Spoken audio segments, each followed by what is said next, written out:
11h40, on se retrouve en direct dans Punchline CNews et Europe 1. Bonsoir Maître de Montbrial. Bonsoir. Vous êtes avec nous, avocat, président du Centre de réflexion sur la sécurité intérieure. Nous avons été saisis par les paroles de la veuve de M. Comines, gendarme, qui a été tué lundi lors d'un refus d'obtempérer, mais on est bien au-delà du refus d'obtempérer. On est sur une qualification pénale qui est un meurtre, on est d'accord. C'est un meurtre, enfin les images sont absolument sans appel. Elles sont terribles. Homicide volontaire. Et nous avons choisi de ne pas les diffuser, évidemment, par respect pour la victime et sa famille. On va juste écouter ce qu'a dit rapidement la veuve d'Éric Comines et je vous passe la parole. Je l'affirme haut et fort, la France a tué mon mari. La France a tué mon mari, le père de mes enfants. La France a tué mon mari par son insuffisance, son laxisme et son excès de tolérance. La France a tué mon mari. Comment? Pourquoi? Pourquoi cet homme multirécidiviste peut-il évoluer en toute liberté? Quand est-ce que nos législatifs ouvriront réellement les yeux? Faut-il qu'il soit touché directement pour agir? Combien de morts avant que ces assassins soient vraiment punis? Voilà, pour ces mots extrêmement forts, Thibault de Montbrial. D'abord, je voudrais vous dire... Vous pensez à elle et ses enfants, j'imagine. Mon émotion profonde pour elle, bien sûr, pour sa famille, ses enfants, mais d'une manière générale, pour tous les policiers et les gendarmes de France, pour une raison qui est la suivante.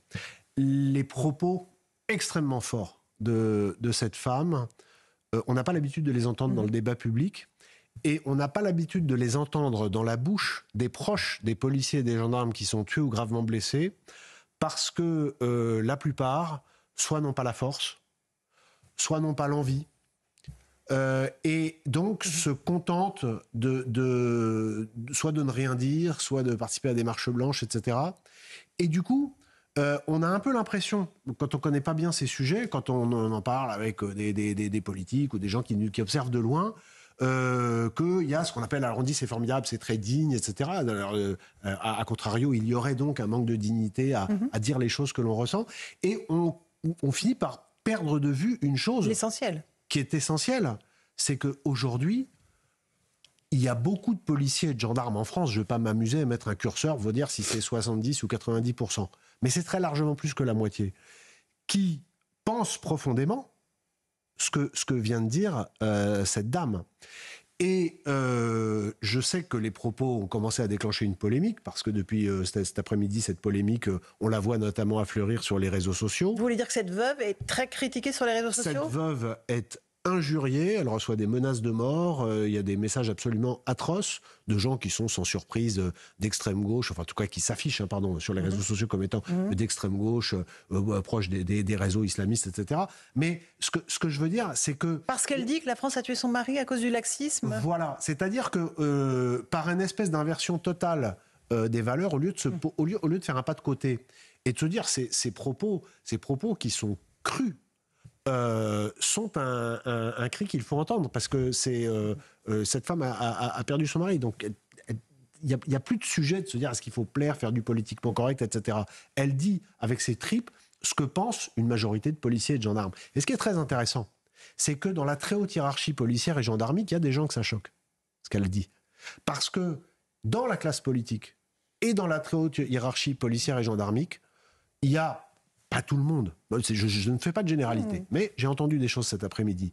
Il y a des gens qui disent « Oh non, quand même, il ne faut pas dire des choses comme ça ». Mais non seulement il faut laisser les gens qui sont victimes de ce qui se passe exprimer leurs sentiments, mais il y aurait une terrible erreur politique au sens large du terme à ne pas entendre ce que dit cette dame. Parce que, comme je vous le disais, plus de la moitié des policiers et gendarmes pensent ça, parce que c'est leur réalité. Et c'est une réalité à laquelle les Français sont confrontés sur le terrain. C'est une réalité que tous les chiffres depuis une quinzaine d'années sur l'explosion de la délinquance, la récidive, etc., corroborent. Donc tout ça est une réalité. Et tout ce dont notre pays a besoin, ça fait longtemps que je le dis, mais c'est un choc d'autorité. Et pour finir, si vous me permettez, je voudrais faire le lien avec la situation actuelle politique. On l'a fait tout à l'heure. Le décalage est terrifiant. C'est qu'on n'a toujours pas de gouvernement. On bat des records de la 4e République sur des gouvernements démissionnaires. Et la France, quel que soit là où les couleurs, parce que ce sera sans doute une coalition qui vont finir par gouverner. La France a besoin d'une chose qui est un préalable, c'est que l'on rétablisse l'autorité. Laurence Ferrari, l'autorité, c'est la garante de la cohésion nationale. S'il n'y a pas d'autorité, il n'y aura plus de cohésion nationale. Cette cohésion s'effrite. François Hollande l'avait dit en 2015. Gérard Collomb l'a dit en 2018. Nous étions côte à côte. J'ai peur que nous finissions face à face, avait-il dit, alors qu'il était ministre de l'Intérieur en train de partir. Et nous sommes en train d'assister en direct à cette réalité. Et le cri de la veuve de l'adjudant-chef Comines, il faut l'entendre parce que c'est le cri du peuple, c'est le cri de la dernière ligne de défense de la cohésion de notre pays. Et maintenant, il faut agir. Mais il ne faut pas agir en étant brutaux ou excessifs. Il faut agir en se souvenant que seule une action extrêmement ferme, policière, mais surtout judiciaire, permettra peut-être d'éviter l'explosion de notre cohésion. Je dis peut-être parce que je n'en suis même pas sûr. Thibault de Montbrial, une question de Geoffroy Lejeune. Je vais prolonger votre réflexion. En réalité, c'est très compliqué de ne pas faire de lien dans l'actualité en ce moment entre ce que vous venez de dire, entre la grande mode par exemple, et d'autres affaires tous les jours. Vous faites partie de ceux qui ne sont pas surpris par ces actualités. Vous faites un constat depuis des années maintenant. Vous l'écrivez, vous le dites. Et je me souviens du titre d'un de vos livres qui était Le sursaut ou le chaos. Ce sursaut ne venant pas, ma question c'est quand va-t-on vivre le chaos? Est-ce qu'il est minuit moins 2? Est-ce qu'il est minuit? Est-ce qu'il est minuit plus 2? Et est-ce qu'il est possible, c'était la fin de votre intervention précédente, est-ce qu'il est possible selon vous de sortir de cette situation?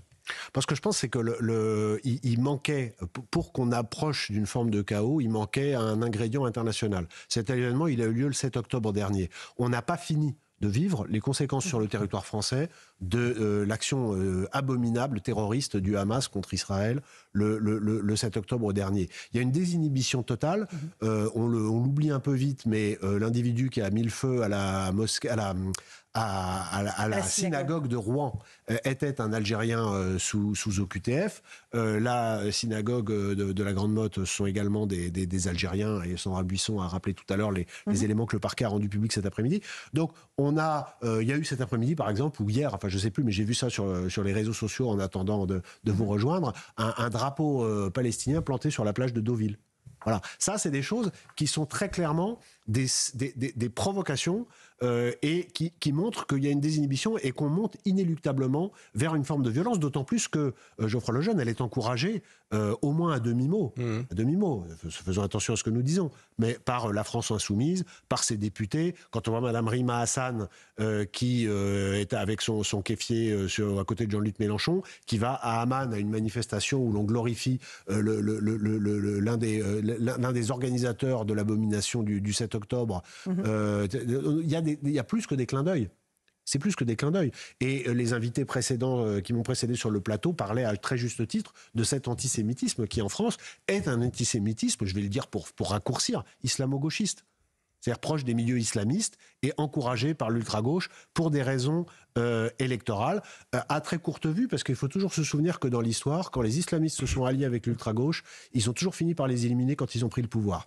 À chacun de méditer les exemples historiques. Thibault de Montbrial, vous avez signé une tribune dans le Figaro. Vous dites que les Français espèrent depuis des mois et espèrent pour les mois à venir, si la situation politique se décante, une intransigeance absolue contre l'islamisme et l'antisémitisme.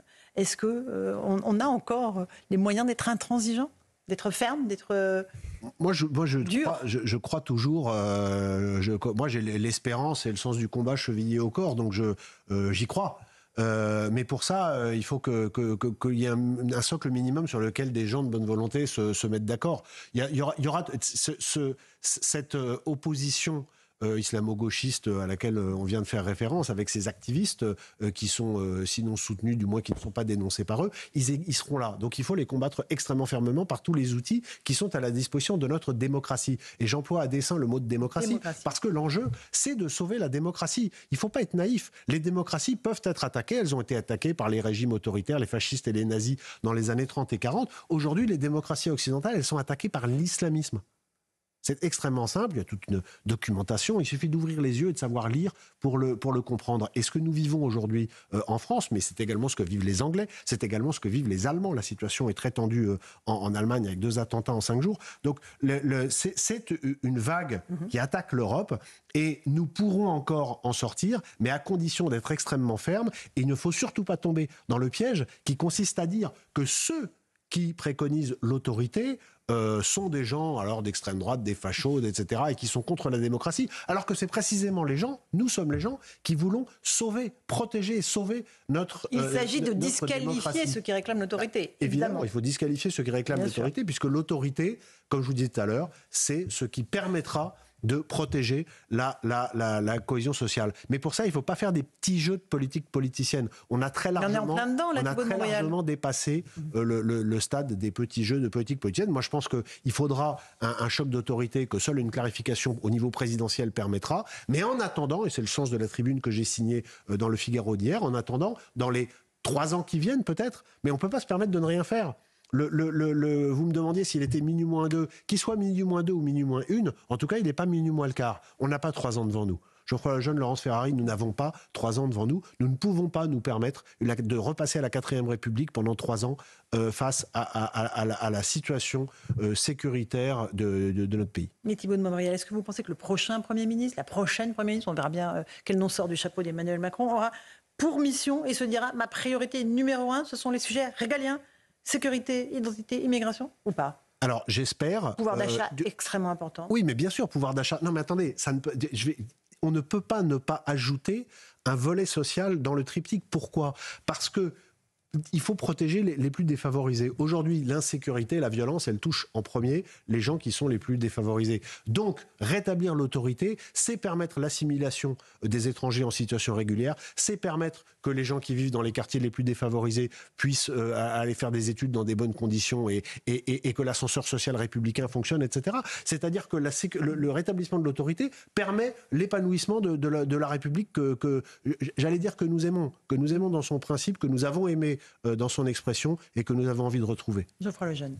J'imagine que l'expert en sécurité que vous êtes a regardé avec un œil assez attentif ce qui s'est passé cet été en France et notamment à Paris pendant les Jeux Olympiques. Quelle est votre analyse de ce qui s'est passé ? On a vu des images qu'on était presque plus habitués à voir avec des gens souriants, joyeux, qui pouvaient sortir le soir sans avoir peur d'être agressés, peut-être même de la propreté. C'était quelque chose d'un peu inattendu. Comment vous analysez ça ? Est-ce que vous pensez qu'il faut en tirer des leçons ? Est-ce qu'on peut en tirer des leçons ? Est-ce qu'on a les moyens de cette ambition ? Je pense qu'il faut... d'abord, je salue l'engagement du ministre de l'Intérieur et du préfet de police de Paris. Gérald Darmanin et Laurent Nunez ont fait un travail formidable avec évidemment les gens sur le terrain. Mais quand vous saturez de bleu un espace, les délinquants ne sont pas plus idiots que les autres. Donc ils savent très bien que ce n'est pas le moment où il faut aller se montrer et faire le malin. D'ailleurs, il y en a beaucoup qui ont été prendre des vacances ici et là. Donc c'était un moment où les Parisiens ont été incités à aller télétravailler. Donc il y avait beaucoup moins de gens. Donc beaucoup moins de cibles pour les délinquants et beaucoup plus de policiers et de gendarmes. Forcément, chacun a mis un peu sur pause, mais il ne faut pas imaginer un instant que ça ne va pas revenir. Le pays n'a pas guéri à cause des Jeux Olympiques. Par contre, la séquence olympique montre que quand on met des effectifs sur le terrain, ça marche mieux que quand on n'en met pas. Mais la mère de toutes les batailles, et ça fait je fais le lien entre la réponse à votre question et le premier sujet, et l'affaire terrible de Mougins, c'est que quand la police et la gendarmerie travaillent bien, ce qui est souvent le cas, il faut derrière que la justice que la réponse pénale soit à la hauteur. Mais il faut aussi qu'il y ait il y a des textes avec des interdictions de territoire, des expulsions, etc. Tout ça, à titre de peine complémentaire, tout ça doit être prononcé beaucoup plus. Et d'une manière générale, moi je ne serais pas choqué, je l'ai déjà dit, je le redis, que par exemple, un étranger qui a été condamné à 2 peines pénales, à la 3e, soit automatiquement expulsé du territoire. Pareil pour les pour les acquisitions de nationalité, je pense qu'il faut faire comme certains pays du Nord, c'est-à-dire interdire l'acquisition de la nationalité, stopper le processus d'acquisition de la nationalité de gens qui ont commis des délits. Alors je ne parle pas des délits qui sont des tout petits délits. Et encore, parce que je pense qu'il y a un moment où il faut que les gens montrent qu'ils ont envie de s'intégrer dans notre société. Et les gens qui n'ont pas envie de vivre comme les Français ont envie qu'on vive, eh bien personne ne les retient. Et s'ils ont envie de venir en France commettre des crimes et des délits, je pense que c'est d'abord c'est la loi, c'est la protection de notre démocratie et c'est l'intérêt de notre population que ces gens-là soient éloignés. Je vous rappelle quand même que le premier devoir d'un gouvernement, c'est de protéger sa population. Mais l'un des sujets centraux aujourd'hui, c'est la réponse pénale, Thibault de Montbrial. Bien sûr. C'est un individu qui a eu 10 condamnations, Bien en sûr. tout cas 10 mentions au TAJ, et dont le parcours de délinquance n'est pas stoppé par la justice. Et on le voit absolument tous les jours. Et avec des délits qui ne sont pas simplement des délits routiers, comme on l'a dit un peu rapidement déjà. Mais quand c'est à supposer même que ce soit des délits routiers cumulés, ça pose quand même, déjà ça pose un problème. Mais il y a des violences aux personnes, il y a des outrages rébellions, donc ça veut dire des actes contre les forces de sécurité intérieure. Donc on a malheureusement tout ce qui était en germe chez ce personnage ne pouvait aboutir qu'à une situation telle que le drame qui vient de se dérouler. Encore une fois, les Français, quel que soit le gouvernement, ils ont besoin qu'on rétablisse l'autorité parce que c'est la cohésion nationale qui est en jeu. Et tout le reste, l'économie, etc., pour que ça puisse suivre, prospérer, etc., il faut rétablir au préalable l'autorité. Les questions économiques, sociales, etc., de services publics n'auront plus de sens si, dans notre pays, chacun peut être tué, les gendarmes, les policiers peuvent être percutés par tout le monde, s'il y a des agressions au couteau en permanence, etc.